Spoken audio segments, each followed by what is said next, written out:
Good afternoon, and thank you so much for joining us today here at Washington Post Live. I'm Karen Tumulty, a columnist here at the Post and deputy editor of the editorial page. And I'd like to welcome our guest today, Jodie McLean. Jodie is the CEO of EDENS, which is one of the nation's largest private owners and developers and operators of retail real estate. So welcome, Jodie. Thank you. Thank you for having me. So, Jodie, it is hard to think of any activity that has been more transformed by the last year and a half that we've been living through in this pandemic as shopping. Um, is retail recovering? Are you seeing it yet? Yeah, it is absolutely recovering. And I think more importantly, the core of that is our communities are recovering.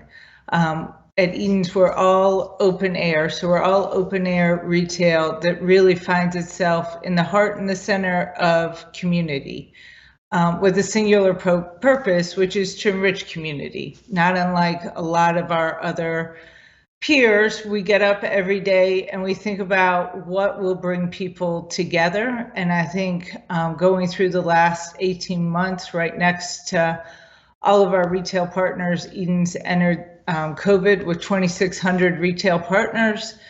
And every day, each one of those people worked hard to think through, wow, what is our purpose really to drive people together? Is it just pure commerce? And I think we're seeing that today.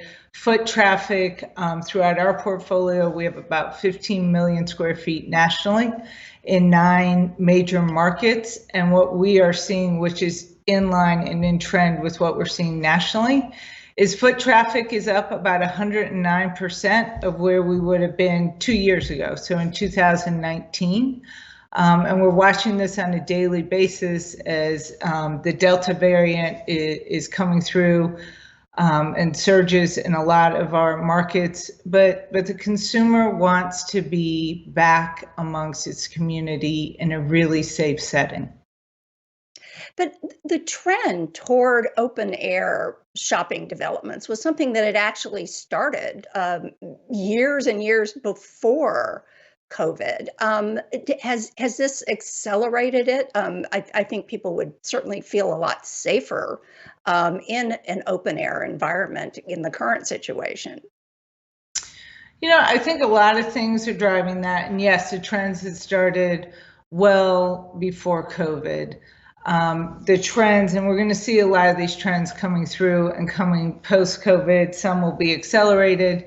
And those trends are to open air for a couple of different reasons. First and foremost, I think convenience. We have 17 minutes. That's all we get in transportation time from sitting in my seat to walking through the front door of where I'm going. 94% of all consumers won't travel further than that for everyday purchases. And 80% of all disposable income is being spent within 20 miles of somebody's home. So it started first and foremost with convenience, but then it's things like this. 72% of us want to feel attached to our community, but yet 30% going into COVID, only 30% of Americans knew our neighbors. And so now these gathering places are at a lot of our centers, So people are coming, yes, for their essential needs, but I think more importantly, they're coming for their emotional wants. And so we're going to continue to see the rationalization of retail. Again, that started prior to COVID. We will see the rationalization of somewhere probably between 1.5 billion and 2 billion square feet of retail. Open air is not going to be immune to that. I do think that you're going to see about 60% of that probably happen in lesser quality, lesser located indoor malls. But you will see that, and this repositioning is actually, I think, something that will wind up being really positive for our industry in general, because I think we'll see the impact of the retail that remains to be extremely strong still sort of the lifeline of both communities, but the lifeline of brands as well. So what about some of the sort of new rituals of shopping, for instance, buying online and picking up in store? Um, do you think that these are going to continue after COVID? And how has that made you sort of rethink how you allocate your parking and how you allocate your space? So we refer to buy online, pick up in store as BOPIS. Maybe it needs a better name, but that's how we refer to it. And BOPIS is absolutely here to stay. Again, another trend we saw prior to COVID, but then during COVID, the numbers accelerated. It was up 300%. In some certain sectors, probably up 500%. And yeah, that's staying. We're going to see the 50% of all the growth that happens in e-commerce. And I've always said e-commerce is our partner, it is not our foe, that any really strong brand, any strong retailer has, understands the consumer. And where the consumer chooses to transact, we can't really control. It's got to be seamless. So trends like BOPIS will stay. We found ourselves, as we were redeveloping places, looking at site plans much differently, thinking about how we make a place, someplace where you want to come 3 times a week or 3.5 times a week and spend 5 hours of dwell time. That means one of those trips is probably really hyper convenient. You want to be in, you want to be out, and I can't take too much of your time. And then next trip, you might want to come and meet a girlfriend for a drink. You might be coming to work out and go with your spin partner to have a juice. You might want to linger longer. And how do we make our places feel like we're meeting both those hyper convenience and this feel good, well designed, slow down for a minute and catch up with your neighbor kind of place? And so, yeah, the logistics of what we're doing have never been more complicated. Figuring out the logistics of BOPIS, how do I make that trip really convenient for you? But yet when you and your husband come and you're going to have a dinner, outdoor dining is here to stay. It accelerated, obviously.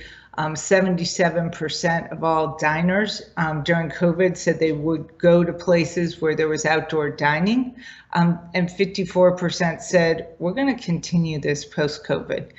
So we haven't seen those trends go away. It's too early to tell. We don't think they're going away. So I want you to feel really comfortable dining outdoors, but not necessarily sitting in a parking lot. And how do we make all of that feel great in the exact same place at the same time? And those are some of our opportunities coming out of COVID. So how are your retailers navigating the varying and often conflicting safety measures that we're seeing in some states having mask mandates, others not? What does this do for someone who's, say, trying to operate a business in this? It's confusing. It's tricky. It has put a lot of entrepreneurs in the place where they're now the arbitrator of somebody's health or their own health. We are willing to get in there next to our retail partners to help and support them. But I think for the most part, their thought first and foremost is for their own health, their own safety of themselves, their teams, but also of every customer that comes in the door. So I think you're seeing many that are going to, right now, especially with the surge of Delta, that are moving to mask. You're seeing many who are going to vaccine mandated in spaces like dining spaces where people are staying longer. But I think, unfortunately, we've put them in the position where they have to become the arbitrator in a community. And a lot of times they are the heart and soul of a community. They are who are bringing people together routinely. And there is an important factor to retail that goes well beyond just the commerce that happens. We all know that 70% of our GDP is driven by consumer goods. But what's so much more important than that is true prosperity that happens in communities. When people come together at EDENS places, and we watch this through our data, we do everything we can motivated by driving people 3.5 trips, 5 hours of dwell time. And yes, that has economic impact. But when we really look at prosperity and we measure it at our places, we start with economic, but it's soulful, it's cultural, it's social. It is where people come together and feel a part of something much bigger than themselves. So for us to be able to partner with our retail partners to think about taking them out of being that position of arbitrator has been important. And it's been an important partnership all prior to COVID, through COVID, and now coming out on the other side. So are retailers finding themselves faring better in places that have stricter mandates or in places where people don't have to wear masks? I think that human nature likes predictability. We may not like the rules all the time. None of us are most comfortable in masks, but I think people like to spend time where there is consistency and predictability. So we are actually seeing our retailers and both foot traffic and in dollar and cents. We're seeing in all of our markets. So we're in Boston, we're in suburban New York, DC, Washington, Charlotte, Atlanta, Miami, Houston, Dallas, and Denver. And in all 9 markets, very different atmosphere, very different rules and regulations about masks, but we're really seeing consistent increase in foot traffic and consistent increase in dollars being spent. And I guess in places where the state or the city has these clear rules, it must be a relief for your retailers to not find themselves sometimes having to step into arbitrating, issues that have become, not just about health and safety, but about politics.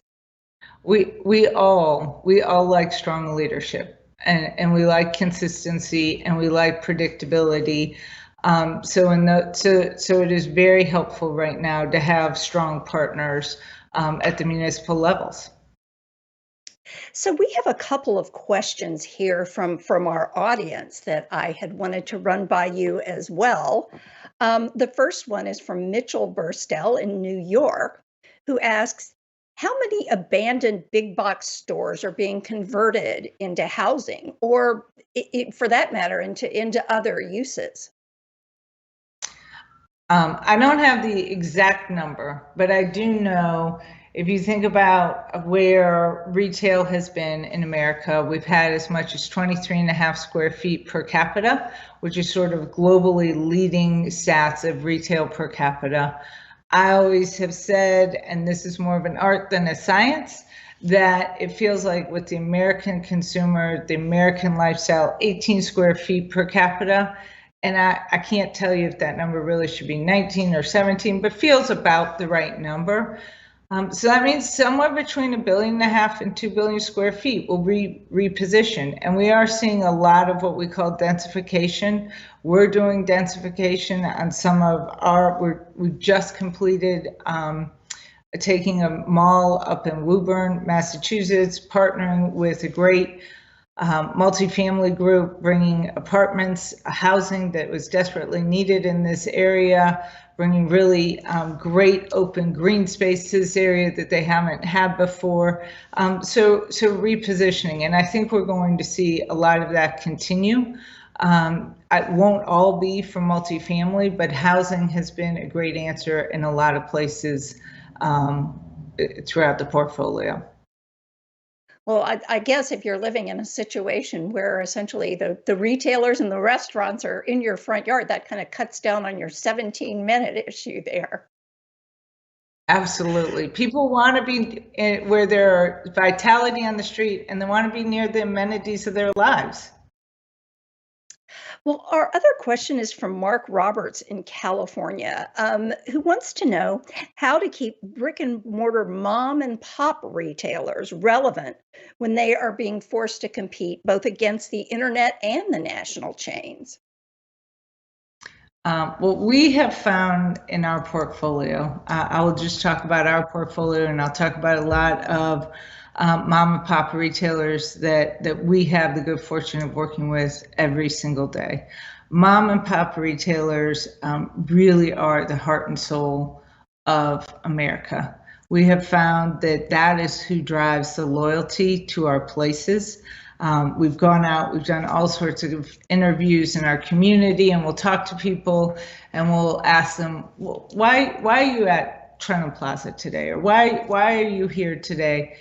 And they'll say, oh, I come here all the time because this is where my local bookstore is, or this is my local cafe, or this is my local dress shop. Okay, is that why you're here today? No, I'm here today to go to Publix. Oh, okay, when were you last here? I was last here yesterday. Why were you here? I was here to go to the CBS. Okay, and so what we find is that the loyalty and the true emotional connection a lot of times is happening around these mom and pops. But the foot traffic that makes the mom and pops really successful is being driven by the nationals. So the most successful places to us, and I think this is consistent throughout the industry, are those places where you can bring these two together. And we've started this great program in our portfolio now where we're taking a lot of national retailers, by way of example, Patagonia in Denver, and their store manager is actually mentoring one of our pop-ups there, a founder of a store called Falsigo, and she's mentoring him so he has a place to go to ask inventory questions. Or right now we have a lot of supply chain issues, and so he has a built-in network. And the two of them, what we're finding is it's a great relationship. It's a great way to bring it up. But there's prosperity now throughout the whole district as a result of our national retailers really supporting these unique entrepreneurs, being there. That's what people like. That's where people want to spend time. And quite frankly, that's where people want to put their dollars and support. Could you talk a little bit about those supply chain issues? Because I think that's a phrase that probably a lot of us didn't hear very often before the COVID pandemic. What types of issues are you seeing, and what are the most serious ones at this point? From what we understand from our retail partners is, I think most everybody hoped that by now we'd see the supply chain issues, and issues may be the wrong word, but this elongated time to get inventory, we thought we'd see that come back. I don't think it has. And so as you think about going into this fourth quarter, which is in retail traditionally the most important quarter of the year, it's where we'll see most spending happen around the holidays. And for our retail partners to really think about inventory and making sure that they have plenty of inventory in time. Nobody wants to hold inventory too long. It's expensive to have inventory on your books. Plus, where do you store it? How do you keep it moving through? So really this whole supply chain management issue is one of the biggest logistical issues right now happening in retail. And so I think what we'll see is, you've already heard a lot of our larger retail partners say they have expanded their inventory going into this holiday season. I think much like last year, we're expecting to see holidays start a lot earlier. So instead of having a really condensed holiday season that happens after Thanksgiving, we'll probably see it start to happen as early as right after Halloween. So much more elongated from where we sit. We love that, because I think a big part of what we do at our centers is make sure that our canvases are great, are prepared for community. And when you have people surges of people. It's just harder to manage those moments. So this elongated, but they are real, and I think we will continue to see, based on my interaction with our retail partners, based on what I've read, I think we'll see those supply chain issues continue well into next year. Well, in the little bit of time we have left, I'd like to ask you another issue that we're likely to see continuing for a while, which is variants on the virus. How much uncertainty has that injected into the kinds of projections and calculations, and confidence that retailers can feel going forward? Again, we all like predictability, and this again is something that has caused us not to be able to see the future quite as predictable. You saw a large drop in the consumer sentiment. So the consumer is thinking about this. It's on their mind. We have not seen the consumer retreat yet in foot traffic. I said this earlier, we're watching this every day. The consumer, I think we're seeing less pushback on masks. We're seeing consumers willing to put on the mask. And, I'm going to leave this to the scientists. It's not up to me, but it seems that vaccination is our best way forward. A lot of our retail partners, especially in the food and beverage area, are saying we're going to move to a vaccine requirement. And we really haven't seen sales yet drop off. As they move to that, I think what it's doing is making the consumer feel safer. But it is a place that is going to add a lot of unpredictability, and no business likes to operate in times of unpredictable times. So I hope that we can all move forward. I hope that we can move forward in finding vaccine rollouts that help bring predictability back. Boy, I think we all are hoping that as well. But thank you so much. Unfortunately, we are out of time, so we're going to have to leave it there.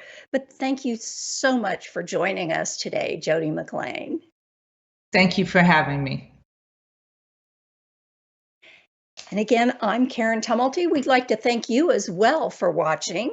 To check out what interviews we have coming up, please head over to WashingtonPostLive.com to register and to find more information. We've always got great programming going on here.